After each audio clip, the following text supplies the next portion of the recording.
Qual que é o maior desafio do jovem cristão na atualidade? A gente sabe que a gente é bombardeado de informações e tudo mais. Nós estamos vivendo uma era pós-moderna e pós-digital. É um momento da história assim, muito interessante até da gente estudar e tal. Qual é o maior desafio hoje do jovem que quer seguir a Cristo, Rodolfo? Cara, permanecer nele. Eu creio que esse é o maior... Eu acho que esse sempre foi o desafio de todo e qualquer cristão, permanecer em Jesus. Enquanto você permanecer nele, os frutos vão vir. Isso é... A gente pode achar que esse tempo está extremamente difícil, porque tudo que existe hoje sempre existiu, só que num nível muito mais intenso, eu creio, por conta da propaganda, da informação, de como o mundo está globalizado. É meio injusta essa briga, porque os jovens são bombardeados o tempo inteiro com muita informação. Eles estão conectados o tempo inteiro. Eles não, cara, pode tirar tudo, cara, não tira o telefone dele, que senão ele enlouquece. E a gente vê isso. Eu tenho ouvido algumas mensagens. Nesse final de ano eu estive nos Estados Unidos, uma conferência lá, e eu vi muita gente pregando sobre isso. A gente está vivendo tempos em que as trevas estão cada vez mais densas, cada vez mais trevosas. Mas, ao mesmo tempo, a gente está vivendo um tempo de graça como nunca a gente viu na face da Terra. E o que essas mensagens estavam dizendo, em suma, é o seguinte: vai ficar pior e vai ficar melhor, ao mesmo tempo. Para quem estiver em Cristo, vai ter mais graça para suportar esse tempo. E assim, eu creio que, cara... Jesus orou, ele falou: Pai, eu não oro para que o Senhor os tire do mundo, mas para que o Senhor os livre do mal. Eles não são mais do mundo, eles são meus. E entender essa nova natureza, nós não somos mais do mundo, mas ainda estamos aqui. Então, ter a habilidade de andar nesse mundo sem se contaminar com ele, eu acho que esse é o maior desafio. Uau, isso aí. O que é perdão para você, Rodolfo? Cara, é lembrar sem sofrer. Eu acho que quando você consegue... Quando a gente perdoa algo ou alguém, a gente não tem amnésia, não esquece o que aconteceu. Mas eu acho que quando você consegue lembrar do que aconteceu e já não dói mais, é porque perdoou. Foi algo que você sentiu, por exemplo, no momento que você foi para Deus, assim, você se sentiu perdoado? Como foi isso? Cara, o amor dele é tão grande, é uma graça tão escandalosa que eu creio que para todo mundo demora um pouquinho até a gente ter consciência: cara, ele me ama, ele me perdoa mesmo. Eu acho que isso é natural. Assim, ninguém já chega de cara: ah, ele me ama, eu fui perdoado. A gente leva um tempo para experimentar na prática que ele perdoou, que ele aceitou e que ele nos transformou, né? É muito grande esse amor. Assim, hoje eu percebo, cara, ele só pode me amar. Só pode ser verdade isso, porque eu vejo muita misericórdia, tudo que eu já fiz, e não sofrer as consequências de tudo de errado que eu fiz. Isso é muita misericórdia da parte de Deus, sabe? Eu podia estar morto, cara, e estou vivo. Então isso só me mostra que o perdão dele é real, que existe, que funciona. Às vezes você fica assim: nossa, olha onde eu estava, o percurso que eu tive, o desvio de rota que Deus fez na minha vida. Eu quem sabe, influenciava jovens para outra coisa. Hoje eu estou influenciando jovens para outra coisa, né? Ou seja, são dois caminhos extremamente diferentes. E aí você fala: uau, Deus realmente... Foi uma coisa que você citou aqui no começo da nossa conversa. Deus, ele usa quem ele quiser. Né? Eu acho que isso...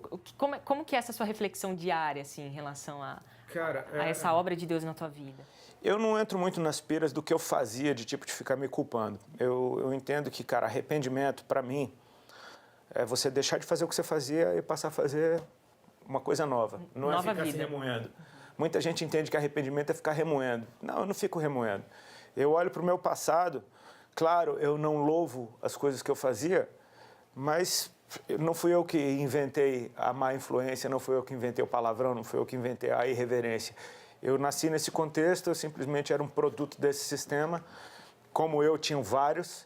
Agora, um cara como esse hoje está pregando o evangelho, isso para mim é surpreendente. Eu olho para essa obra na minha vida e falo: uau, Jesus. Às vezes me belisca para eu acreditar que está acontecendo mesmo, sabe? Que legal. E assim, não tem como se arrepender ou se culpar, porque essa sua história te trouxe até aqui, né? Exato, exato. Não foi a vontade de Deus, mas a partir do momento que eu topei experimentar a vontade dele na minha vida, tudo mudou, então... Rodolfo, eu vou tomar a liberdade aqui de citar uma palestra sua que deu muita repercussão na internet. Eu assisti um trecho dessa entrevista que foi de 20... Essa entrevista não, perdão. Foi uma pregação que você fez em uma igreja. Teve 20 minutos e depois eu assisti ela toda. Tinha mais de 1 hora. E eu achei muito legal. E nesses 20 minutos você falou da tatuagem. Como que é isso, né? Tem muita gente que te critica e tal. Tem gente de igreja que fala assim, não traz o Rodolfo aqui por conta disso e tal. Como que você lida com... Cara, as tatuagens? Eu vou aonde me convidam, né? Então, quem não me convida, eu não sei. Eu não tenho notícia do porquê não me convidaram. Mas, assim, eu vou onde me convidam. E tem...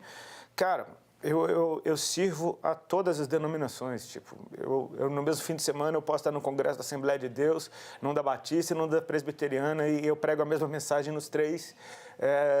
Enfim, Deus está operando nesse negócio das pessoas prestarem mais atenção no fruto, muito mais atenção na mensagem do que no carteiro que está trazendo a mensagem. Eu acho que isso está sendo bem notório.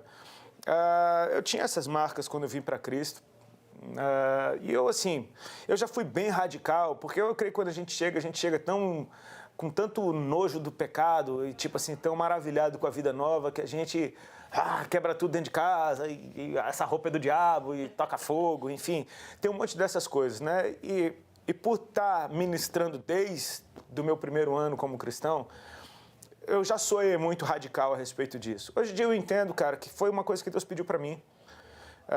Eu senti muito alívio de parar de fazer. Não foi porque eu acho que vou para o inferno se eu fizer, não. Simplesmente eu acho que a vontade saiu. A vontade saiu. Eu estou me preocupando com outras coisas. Às vezes eu esqueço que tem. Volta e meia tem uma que começa a me incomodar demais e eu já tive que cobrir algumas. Depois de ter parado de fazer, eu tive que cobrir algumas porque estavam me causando problemas. Eu acho que o problema maior da tatuagem é que ela fecha portas. Inevitavelmente, cara. Muitos jovens cristãos querem se tatuar, enfim, colocar um versículo, colocar um símbolo que para eles é cristão. Não existe símbolo cristão. Tipo, vai pôr... Tá, você pode pôr uma cruz, legal, beleza. Mas isso vai fechar portas. Eu tinha, por exemplo, um menorá tatuado e eu comecei a perceber que tanto os judeus ficavam muito incomodados comigo, como os islâmicos queriam me matar. E, enfim, muita gente no meio cristão achava que eu era um judaizante. Aquela tatuagem fechava a porta de pelo menos umas 80 nações para mim. E eu recebia convites para ir ministrar, por exemplo, na Indonésia. Eu não podia ir porque é um país muçulmano. Enfim, me fechava portas. Eu tive que fazer alguma coisa a respeito e cobrir. Então, assim, às vezes o jovem ele não se toca que ele vai mudar muito ainda, cara. A cabeça dele vai mudar demais. Eu vejo como a minha cabeça mudou, como o meu jeito de enxergar as coisas mudou. E quando você faz uma marca no teu corpo, você está registrando aquele momento da tua vida.